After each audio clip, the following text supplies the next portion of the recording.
Haleluya. Selamat pagi Bapak Ibu Saudara sekalian yang saya kasihi. Senang sekali berjumpa melalui program Renungan Pagi hari ini. Segala perkara dapat kutanggung di dalam Dia yang memberikan kekuatan kepadaku, pada saudara dan saya. Mari kita terus diperlengkapi dengan kebenaran firman Tuhan. Mari kita berdoa. Tuhan Yesus yang baik, terima kasih. Kesempatan lagi yang Engkau berikan untuk kami kembali merenungkan firman-Mu yang menjadi pelita dalam kehidupan kami.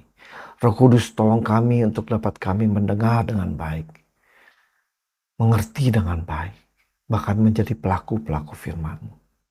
Tolong urapilah hamba-Mu yang hina ini untuk dapat menyampaikan kebenaran firman-Mu. Dalam nama Yesus kami berdoa. Amin. Kita buka sama-sama ayat pokok renungan kita pada pagi hari ini yang terdapat dalam Roma pasalnya yang ke-13 ayatnya yang ke-8. Saya bacakan untuk Bapak Ibu Saudara sekalian. Janganlah kamu berhutang apa-apa kepada siapapun juga, tetapi hendaklah kamu saling mengasihi. Sebab barang siapa mengasihi sesamanya manusia, ia sudah memenuhi hukum Taurat. Janganlah berhutang apa-apa, anything, dalam bentuk apapun. Disarankan tidak berhutang dalam bentuk benda ataupun terlebih dalam bentuk keuangan. Jadi tidak disarankan berhutang, tetapi saling mengasihi. Ada satu pepatah, mungkin ini orang tua saya sebelumnya, saya tidak tahu apa pepatah ini masih terdengar sekarang. Dikatakan gini saudara, gali lubang, tutup lubang. Ini pepatah yang dikenakan pada orang yang sedang berhutang dan terlilit oleh hutang. Sehingga mau tidak mau untuk menutup hutang yang lama, dia akan membuat hutang yang baru. Menutup lubang yang lama dengan menggali lubang yang tentunya akan lebih besar untuk menutup lubang yang lama. Dan terus menerus lubang ini akan bertambah lama, akan menjadi lebih besar.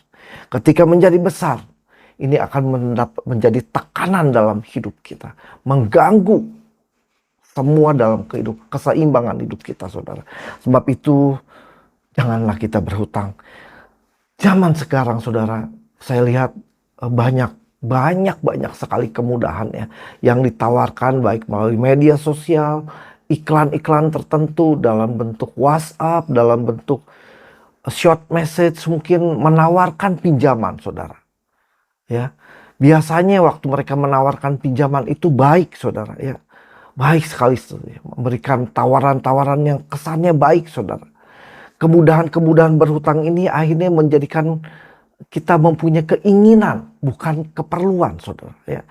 Dan menjadikan cobaan karena datang keinginan ini dari daging dan menjadi pencobaan yang akhirnya kita terjebak karena tidak dapat mengendalikan diri sehingga kita jatuh ke dalam hutang.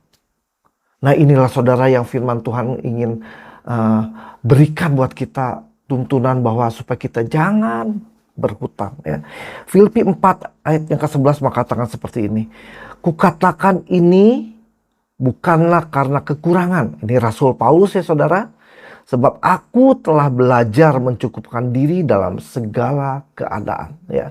Belajar mencukupkan diri dalam segala keadaan. Ya. Kalau mencukupkan diri artinya kita mampu mengelola dengan baik. Keuangan kita, apapun yang menjadi sumber pendapatan kita harus mengelola dengan baik sehingga mencukupkan. Bukan mengikuti daripada keinginan saudara. Belajar mencukupkan diri.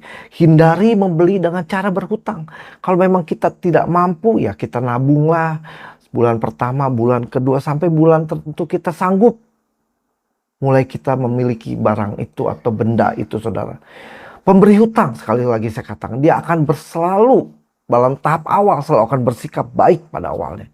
Tetapi ketika hari-hari ya ini hati-hati saudara kita tidak memenuhi kewajiban bayar, yang terjadi adalah yang baik akan menjadi teror bagi saudara dan saya. Ini jadi peringatan saudara. Sebab itu firman Tuhan tekankan ya, janganlah berhutang apa-apapun juga saudara ya. Ibrani 13 ayat yang ke-5. mengatakan seperti ini, saudara. Janganlah kamu menjadi hamba uang. Cukupkanlah dirimu dengan apa yang ada padamu. Karena Allah telah berfirman, perhatikan, Aku, Tuhan, sekali-kali tidak akan membiarkan engkau, membiarkan saudara dan saya. Aku, Tuhan, sekali-kali tidak akan meninggalkan engkau. Tentunya ketika kita selalu mempunyai kebiasaan meminjam keuangan, lama-kelamaan kita akan terikat dengan semua itu dan kita menjadi hamba uang, saudara. Tanpa uang kita tidak mampu bertindak apa-apa. Segala yang kita inginkan seolah-olah kita dapat jawaban dengan keadaan uang itu. Dan kita mulai diperbudak oleh uang itu untuk memenuhi keinginan kita. Dan firman Tuhan tadi katakan, cukupkanlah dirimu dengan apa yang ada. Dan janji Tuhan, aku sekali-kali tidak akan membiarkan engkau. Dan aku sekali-kali tidak akan meninggalkan engkau. Percaya saudara, imani setiap firman yang dikatakan oleh Tuhan itu mempunyai kekuatan yang sangat luar biasa. Karena dikatakan, aku akan menggenapkan setiap perkataanku. Ya dan amin, apa yang dia katakan dia akan lakukan. Tuhan tidak pernah berubah dulu, sekarang dan sampai selama-lamanya. Sejauh mana iman kita melekat dengan baik, sehingga setiap kita ingin melakukan segala perkara, termasuk untuk meminjam, kita bertanya kepada Tuhan, terlebih kepada diri kita sendiri, adakah kita kemampuan di dalamnya. Jangan memaksakan, saudara. Mulailah mengandalkan Tuhan. Ini bagus, saudara, dalam Mazmur 68 ayatnya ke-11. Bagian B, saudara, saya bacakan saja ya. Bagian B-nya begini. Dalam kebaikanmu engkau memenuhi kebutuhan orang yang tertindas. Dalam kebaikan Tuhan, kalaupun kita tertindas, ya, Tuhan akan penuhi kebutuhan kita. Tertindas apakah, saudara? Tuhan akan memenuhi kebutuhan. Bertanggung jawab dalam segala perkara, ya. Kebutuhan orang yang tertindas, ya Allah. Menjadi ayat akhir kita yang terakhir, saudara. Amsal 22 ayat 26 mengatakan, jangan engkau termasuk orang yang membuat persetujuan dan menjadi penanggung hutang. Mungkin kita tidak berhutang, tapi ada yang ingin berhutang, ingin memakai kita sebagai untuk memberikan persetujuan atau referensi, saudara, ya. Sebaiknya tidak, saudara. Karena kalau yang bersangkutan hutangnya bermasalah, mau tidak mau kita akan terkena persoalan yang sama yang ditanggung oleh si penghutang. Seperti jauh-jauh hari Amsal, ya, mengatakan bahwa jangan engkau termasuk orang yang membuat persetujuan, yang memberikan referensi nomor HP atau nomor tertentu untuk dapat dihubungi apabila orang ini gagal membayar. Dan menjadi penanggung hutang. Jangan, saudara, ya. Itu firman Tuhan pada pagi hari ini menjadikan ingatan buat kita. Sehingga kehidupan ke depan, setiap penghasilan yang kita dapatkan, kita dapat mengucap syukur. Karena kita bisa kelola dengan baik. Kita bisa mengatur pos-pos keuangan kita. Dan kita tidak terlilit, tertekan oleh hutang. Belajar, saudara. Kalaupun yang berhutang. Nah, kita renungkan, saudara, untuk hari ini.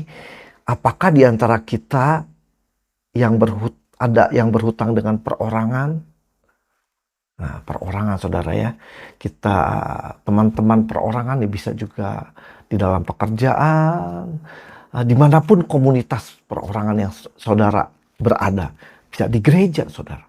Bisa juga dalam bentuk share group di humble group, ya, saudara.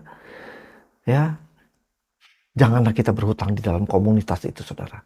Jagalah integritas kemuliaan Tuhan yang ada di dalam kehidupan saudara dan saya. Kalau itu terjadi, saudara, berlakulah bijak. Sesegera mungkin untuk dapat membereskannya, melunasinya. Itu menjadi perenungan kita. Kedua, cukupkanlah dengan apa yang ada padamu. Jangan mengikuti keinginan. Sekali lagi, jangan mengikuti keinginan. Ketiga, kalau ada yang mempunyai kewajiban pembayaran cicilan bank ataupun leasing tertentu dengan kewajibannya, peringatannya, jangan sekali-kali menunggak, saudara. Karena itu akan menjadi persoalan besar. Akan menjadi teror bagi saudara Terlebih kalau sudah berkeluarga, kepada istri dan anak-anak menjadi teror, saudara. Ya, keempat yang menjadikan kekuatan kita. Sudahkah kita mengandalkan Tuhan? Biarlah ini boleh terngiang-ngiang dalam renungan kita hari ini. Mari kita mengandalkan Tuhan. Kita berdoa sama-sama mengucap syukur untuk firman Tuhan. Tuhan, terima kasih buat peringatan-Mu, firman-Mu pada pagi hari ini, Tuhan. Tolong kami untuk dapat kami mendengar dengan baik. Dan kami boleh mengerti. Dan kami boleh lakukan kebenaran firman-Mu. Dan di dalamnya kami dapat bersyukur tentang apa yang Engkau sudah berkati kami. Terpujilah Tuhan. Berkati umat-umat-Mu dalam pekerjaan, dalam usaha. Apapun yang dikerjakan menjadi berhasil. Dan Tuhan memberkati senantiasa. Terima kasih Tuhan. Kami akan hadapi hari ini bersama dengan Engkau. Dalam nama Yesus kami berdoa. Haleluya. Amin. Selamat pagi. Selamat beraktivitas. Tuhan Yesus memberkati kita semua.